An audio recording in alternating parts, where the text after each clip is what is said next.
توفي الدولي المغربي السابق عبد العزيز برادة اليوم الخميس عن عمر يناهز 35 سنة.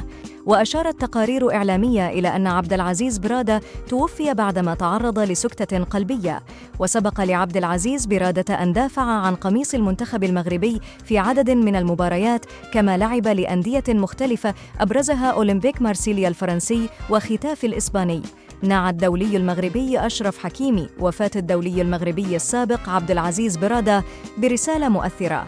وأعاد حكيمي نشر صورة تجمعه بالفقيد عبد العزيز برادة حين كان الأخير لاعباً في صفوف ختاف الإسباني، بينما كان أشرف حكيمي يلعب للفئات السنية لنادي ريال مدريد الإسباني. وعلق حكيمي على الصورة بالقول: خبر حزين هذا اليوم، خالص التعازي والمواساة لكل عائلته، شكراً على كل شيء. يشار إلى أن الدولي المغربي عبد العزيز برادة توفي اليوم الخميس عن عمر يناهز 35 سنة بعد تعرضه لأزمة قلبية.